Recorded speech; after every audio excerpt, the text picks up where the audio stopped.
The app update. Chapter 5, Identity Crisis. I don't know how long I stood there, staring at myself. Half boy, half girl, half me, half her. It wasn't just my reflection anymore. My actual body felt split.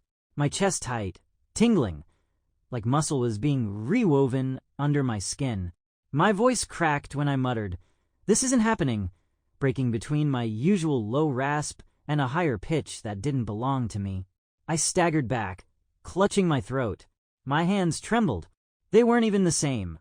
One rough, knuckles scarred. The other smooth, delicate, the nails longer.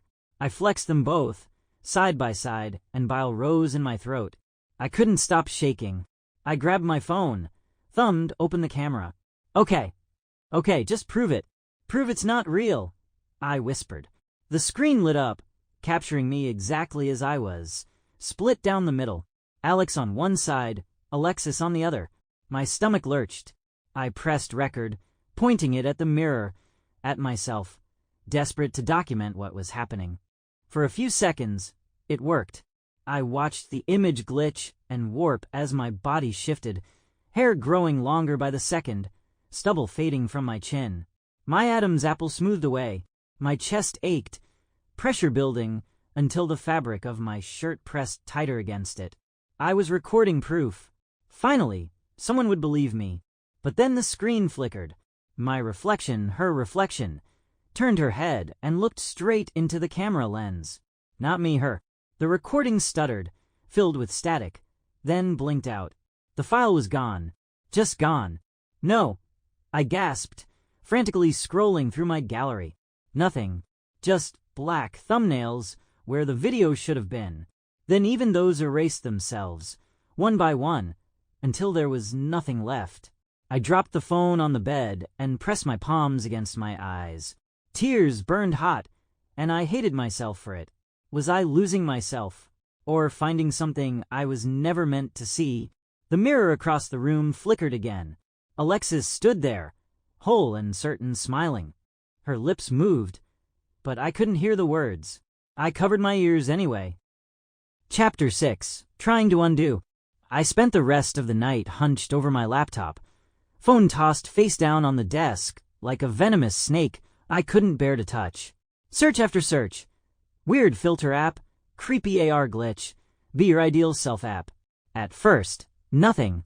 Then a single forum thread appeared, buried deep. Grainy screenshots, panicked posts, words that made my stomach turn. It started small. Skin smoother, hair longer. Then I couldn't stop it. Deleting doesn't work. It always comes back. Don't accept the updates. Please don't. Each comment blinked out one by one as I scrolled, the page collapsing into a 404 error. My pulse spiked. Someone, or something, was wiping them clean. I sat back, raking my hands through my hair. It was softer, too soft. Every strand slid through my fingers like silk. I squeezed until my scalp ached, desperate to feel anything real. The phone buzzed. I froze.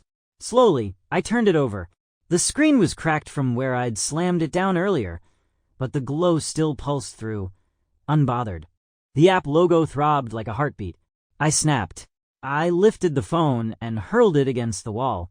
It clattered to the floor, casing bent, glass spiderwebbed. For one perfect second, I thought I'd won. Then it buzzed again, stronger this time. The cracked glass lit up, glowing brighter, the app's logo burning through every fracture like veins of light. I staggered back, chest heaving. No. Desperate, I stumbled into the bathroom, gripping the sink. The mirror stared back. Only it wasn't me. Alexis leaned forward, her lips curled in the faintest smirk. Her eyes locked onto mine with a confidence I didn't recognize. I gasped, stumbling away from the glass. She stayed there, smiling, and when I finally tore my gaze away, I realized my own lips were still trembling, not from fear, but because part of me wanted to smile back. Chapter 7, The Reveal. By the next morning, there was no hiding it. I woke up to hair spilling across my pillow, longer than it had been even hours before. My shirt clung to me in ways it never had, and when I sat up, The weight on my chest made my stomach twist. I pulled the fabric tight, trying to flatten it, but it was useless. My hands shook as I reached for the phone on my nightstand. The cracked screen lit up instantly. Transformation progress. 100%. Welcome, Alexis. I dropped it like it had burned me.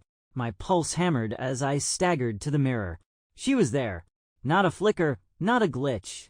Whole. Real. My jaw had softened completely, my cheekbones higher, my lips fuller, my hazel green eyes brighter, framed by lashes I knew I hadn't had yesterday. I touched my face. She touched hers. No delay. No trick. Just me, only not me. The phone buzzed again. I forced myself to look. My student ID had changed. Where it once said Alex, now it said Alexis. Even the photo had updated. Long hair, smooth skin, a faint smile I didn't remember taking. Panic surged through me. I dressed in a rush, tugging my hoodie on, desperate to cover myself up. But when I stepped outside, the world didn't look at me strangely. Friends passed me on the way to class. They waved, smiled, said, "Hey, Alexis," like nothing was wrong, like this was how it had always been. I froze in the middle of the walkway, knees weak. You don't notice anything?" I asked one of them, voice trembling. He just grinned. "What are you talking about?" The weight of it hit me like a truck. They all believed this. The world believed this. Reality had shifted around me, rewritten without hesitation. Everyone had forgotten Alex. Everyone but me. I pulled my hood tighter. Trembling, I returned to my house. If the world had already accepted Alexis, how long would it take before I did too? Next video. See what happens next. Subscribe and become a part of our story. New episodes every week. Turn on the bell so you never miss what's coming next.